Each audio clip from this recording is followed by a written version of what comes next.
It was just like awesome, you know, like that's a charity I can get behind. Many kids see this as pure exhilaration, but it's also therapy for those with physical and mental health struggles. This definitely sparked a change in how I view the political system. As the election nears, politicians are tapping young voters. Hear from a Generation Z member who's casting his first vote. And I was just shocked. A sports bar in Ballard serves up all the familiar favorites with a side of inclusivity. These stories and more next on CityStream.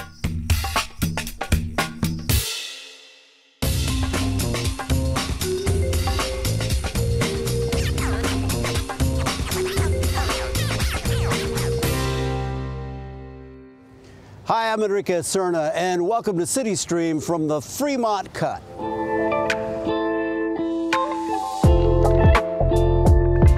This is a city that loves its bicycles.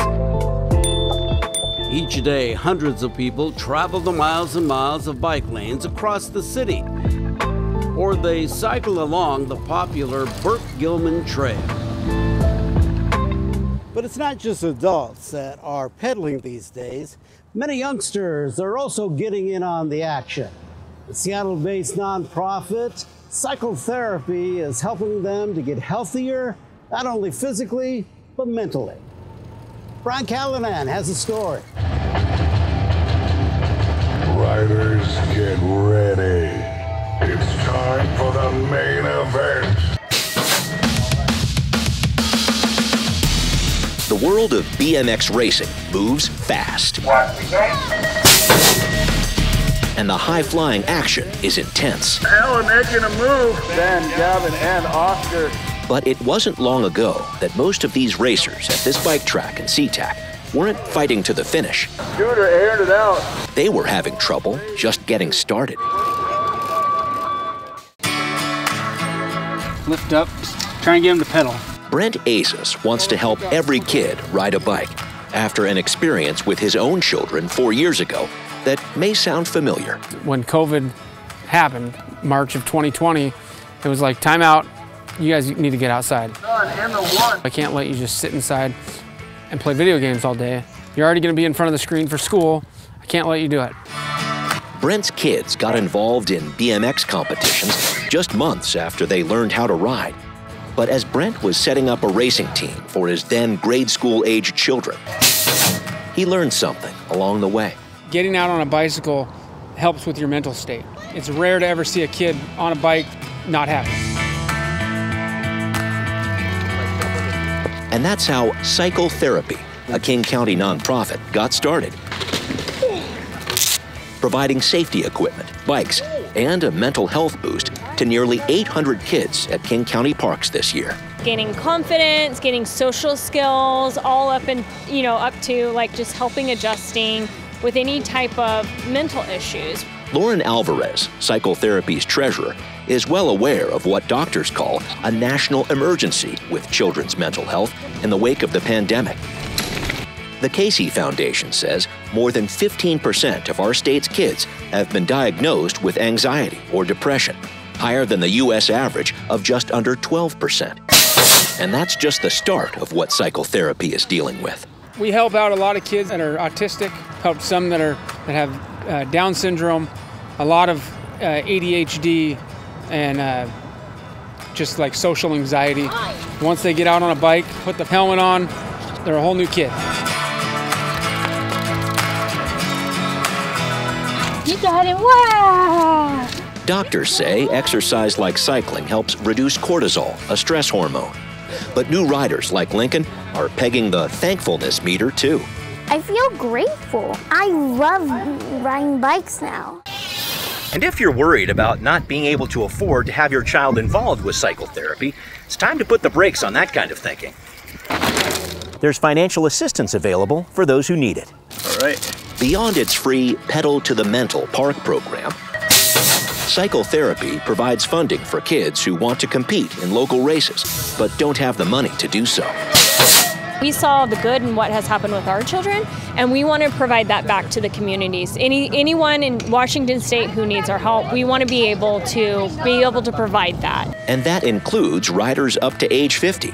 Parent Vincent Tanakas says his son pulled him into the fun. So I started racing as well, but he's the fast one in the family. When Vincent learned what cycle therapy was all about, he was more than ready to help them go the extra mile. When I come here racing and find out what they're doing, it was just like awesome, you know, like that's a charity I can get behind. For mom Natalia, cycle therapy's support for her 4 kids has been immeasurable by creating a love of cycling that could have lifelong benefits. It's a way for them to make other friends outside of school too, and kind of get into something that they can do long term. For mental health, I definitely think it's important for kids to be able to, you know, find something that they love doing.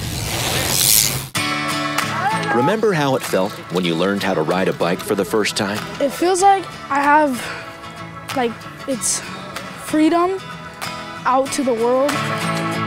Thanks to cycle therapy, a lot more kids are getting on the path to that healthy, happy feeling. And there's no turning back.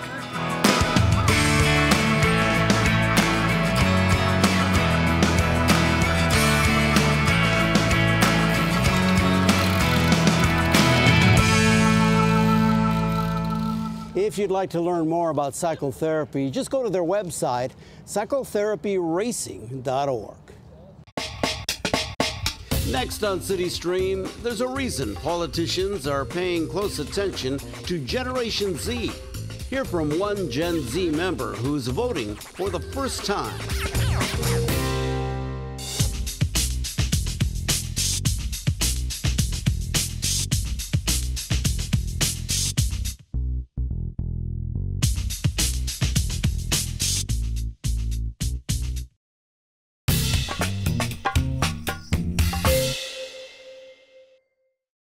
With Election Day just around the corner, political parties are zeroing in on a key voting bloc, Generation Z.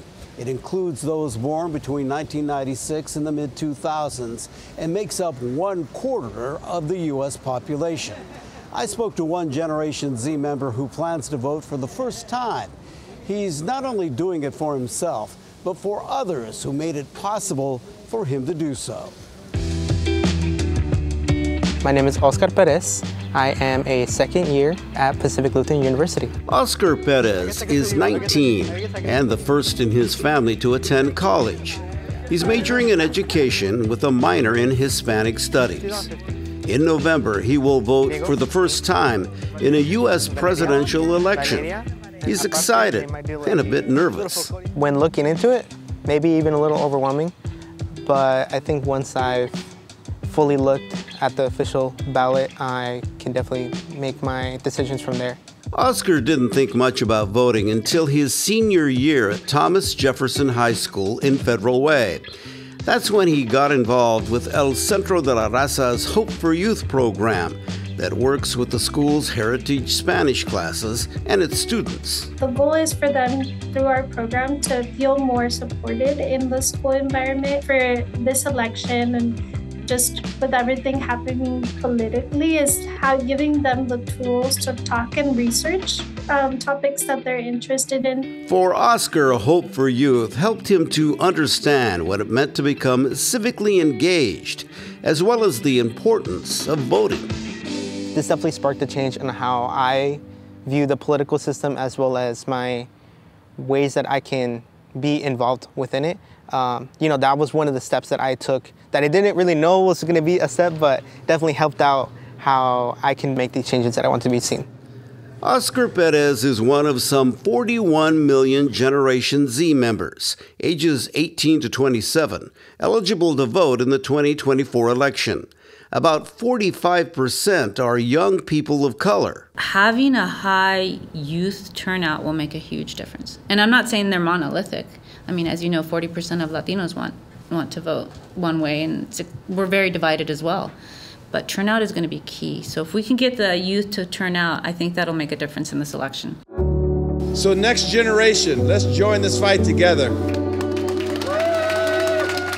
In August, El Centro de la Raza teamed with the Seattle Office for Civil Rights for Ignite the Change, a voter empowerment and registration event. El Centro de la Raza, thank you for kicking this fight off. It's a fight of what I call indignation of apathy, a fight for love for our community. The goal was to rally the Latino community, and especially young people, to get engaged and to help turn out the vote for the 2024 election. I believe millennials have a 29% turnout last year. If you divide it by race, only 1 in 5 Latinos voted last year, and we saw similarly low turnout in the black population. Most immigrant communities have a low turnout for voting in general. For some folks, it's a language barrier, so having language access is really important.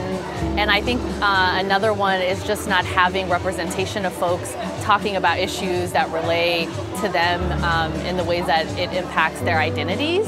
You can have your voice heard. It's so important that we build a democracy and a city that prioritizes and values the young people's voice. I did vote. I did vote, yes.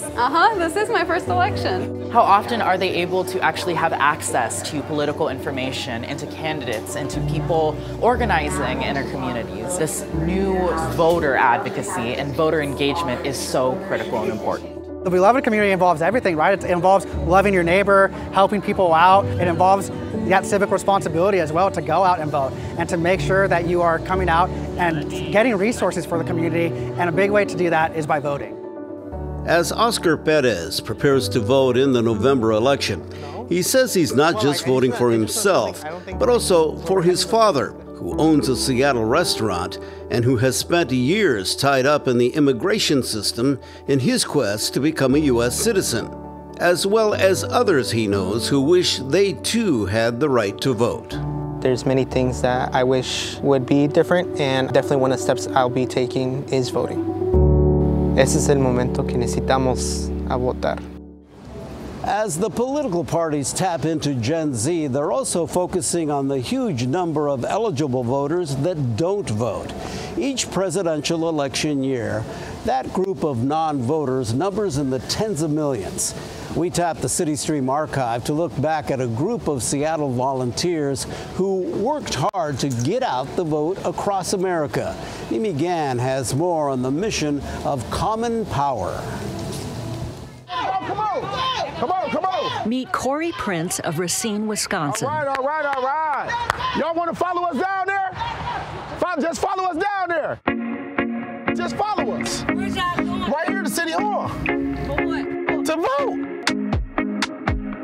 To the vote we go. Yay! I'm excited. In 2018, Corey spent his days driving people to the polls. The main reason that I'm doing this is to try to educate and empower the people through their right to vote that people of color have fought and died and lost their lives for. And so we want to honor their legacy and don't trample on the sacrifice that they made for people like myself and for my community. There's something more that's driving Corey, a former felon, to get out the vote. Racine, Wisconsin has been listed as the 4th worst city for African Americans in the country by USA Today. The median income is for every dollar that a white person makes, African Americans make 60 cents. Southeastern Wisconsin also leads the United States of America in the highest incarceration rate for African American males. So like all of those things are so important. We want them too. They want y'all to come to the city hall so we can protest. No, not no protest. We got to vote for justice. If you go around and you ask a lot of African Americans here in the city, they don't seem to feel that way. And the reason is complacency. They think that they're okay where they're at. And I'm not. I'm bringing the folks here to the polls, live and direct. Okay, where are we headed? I'm going to try to get you fired up about voting.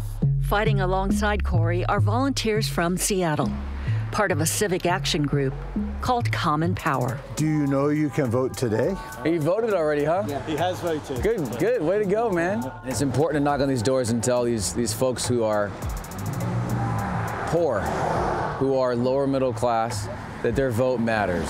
University of Washington communications professor David Domke and former Starbucks manager Charles Douglas lead this team and hundreds of volunteers. It's organic, it's great, it's bigger than I ever would have imagined. Domke encourages young people of color to teach and lead the mostly older volunteers. He knows that his position as a white educated professor, department chair, is extremely powerful. And for him to be aware that he needs to make sure that young black and brown leaders are put in positions to succeed, for me is invaluable. So I'm rocking with David till the wheels fall off. Yeah. No. This is my first time it being in Iowa as part of this experience. Oh, no kidding. Yeah. David and Charles also lead field trips to see democracy in action.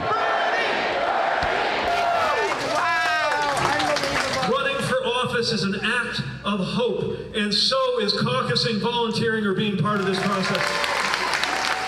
At the Iowa caucuses earlier this year, Common Power volunteers and donors got up close and personal to the vast field of presidential candidates. We got a lot more driving, a lot more talking to do. It's been exciting. We did a lot of knocking on doors today. Go team! Hi, are you Lucinda? We're knocking on doors and making sure people vote. We're going this way, right? It's been great. My first time canvassing, and I love it. When Common Power sends volunteers to another state, it partners with a local organization to get out the vote. I met some people that literally flew across the country to help us deal with our problems and our issues here in our city. And to me, that was just so encouraging that, you know, it actually compelled me to act more, you know. For Corey and Common Power, the right to vote and fighting voter suppression have never been more important. Here in the state of Wisconsin, when you're on probation or parole for a felony conviction, you do lose your right to vote. And so what happens is, actually, truthfully, what happens is the mentality to even vote dies, right? Because you're not telling other people to vote because you can't vote. For me personally, it's a blessing that, you know, I can say I'm no longer on parole and I have the right to vote and regain that right. Every vote counts. Engaging voters. Go team! Go team! Building community. And growing young leaders. Everyone here lives in King County. For Common Power volunteers, the experience has been empowering and rewarding. I'm registered. And you're going to do it. Yes, I've really stepped it up to that next level of active engagement, which means walking streets, knocking doors, getting on a plane, meeting with like-minded people who want to do the same thing. And this is a whole level more satisfying, and I think is making a bigger impact. It's touched my soul. Absolutely, I would do it again. I appreciate everybody for making the commitment to vote. It's so important. Amen. There's nothing that we can change by being silent. That's real talk. Because the most common power we should all have is the power of our vote. We're gonna knock on as many doors as possible, and we're gonna do it until we can't walk anymore, because there's a lot at stake. The country's at stake. Was this your first time? Congratulations. Hey, that's what I'm talking about. Rock that sticker, take the picture with me, hashtag I voted, and tag me in it. Rock that vote. You can register to vote through Election Day, November 5th, but you must do it in person at the King County Elections Office in Renton or at one of the 7 vote centers around King County. To learn more, go to kingcounty.gov/elections. Next, we'll visit a bar that prioritizes women's sports. That story as CityStream continues.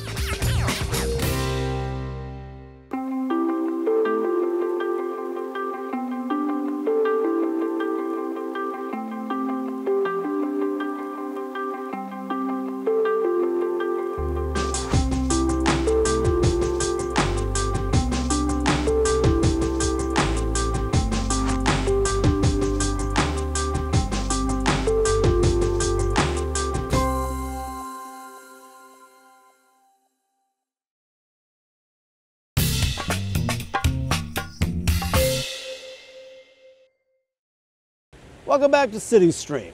A sports bar in Ballard called Rough and Tumble is Seattle's first and only women's sports bar, creating a space that prioritizes inclusivity and fun.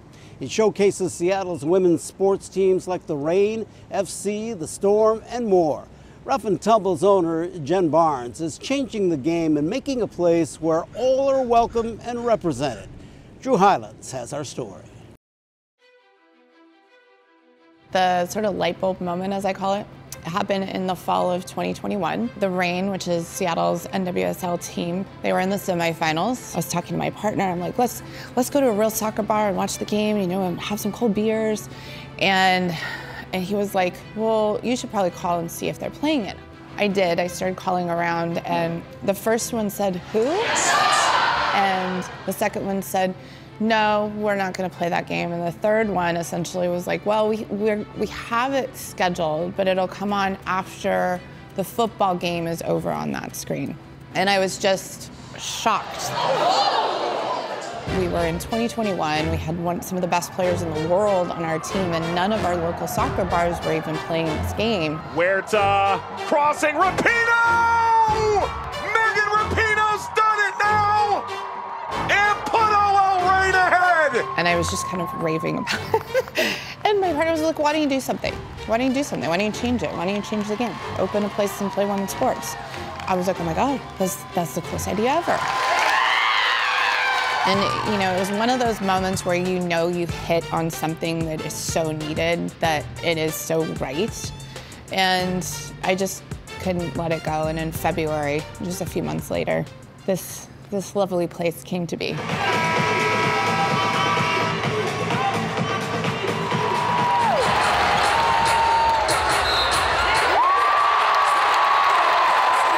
To have a place like Rough and Tumble here in Seattle, it's like nothing I've ever experienced, where they just, you know, they prioritize women, and queer women at that. It's very empowering, very, you know, inspiring for younger kids that want to play sports and look up to, you know, women who are athletes, and it's very motivating. Just to have that here is incredible. I think Seattle is one of the cities that has one of the better communities, that is certainly the most welcoming and feeding of the queer community, and I think that Rough and Tumble certainly is just innately part of that. You know, if you would have asked me, hey, do you like sports bars? My immediate answer is absolutely not.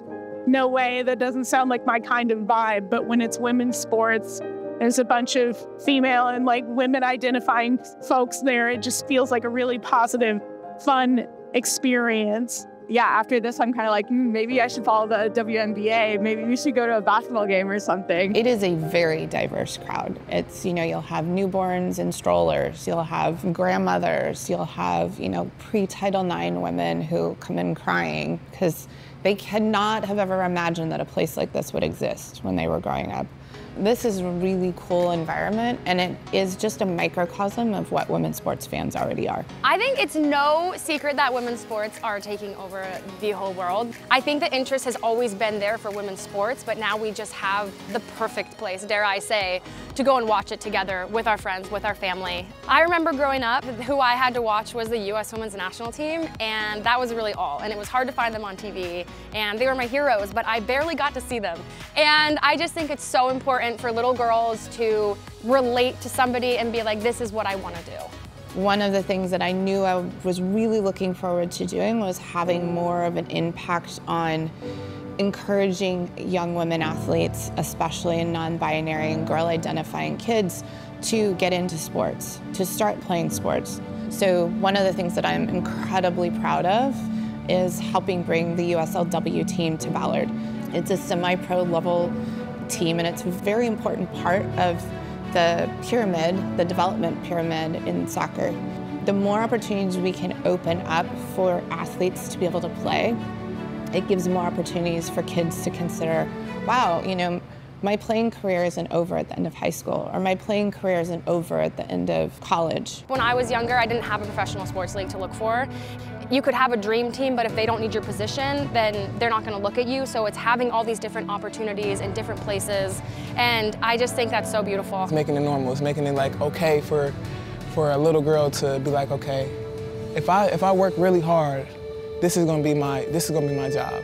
You know, I just have countless stories of like little girls, 3, 4, 7, 8, looking up at screens and being mesmerized because they've never really seen women players on TV screens. And one of my favorite stories is these 2 little girls with their mom were looking up at the screen and watching a WNBA game. And one of them looked over at their mom and said, "Oh, Mom, I didn't know girls could be basketball players. Can I be that when I grow up?" And, I mean, that's seeing oneself represented on a screen shifted something. It gave her the idea that there was an opportunity. It gave her the potential. It gave her something to consider that had not been in her brain before. And if that is all we do, we've done everything right. I hope it's a lot more than that. If you'd like to visit Rough and Tumble in Ballard to watch your favorite women's team or learn more about the new USLW League women's soccer team, go to roughandtumblepub.com. We'll be right back.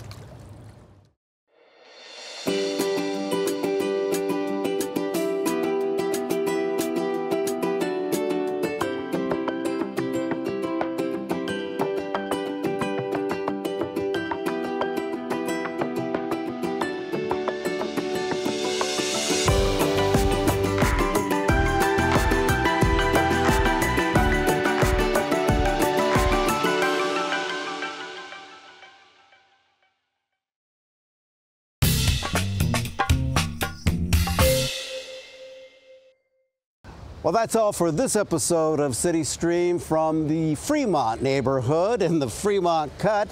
And if you'd like to see more of our excellent Seattle Channel programming, just go to seattle.gov and click on Feature Shows. I'm Enrique Cerna. Thanks for joining us.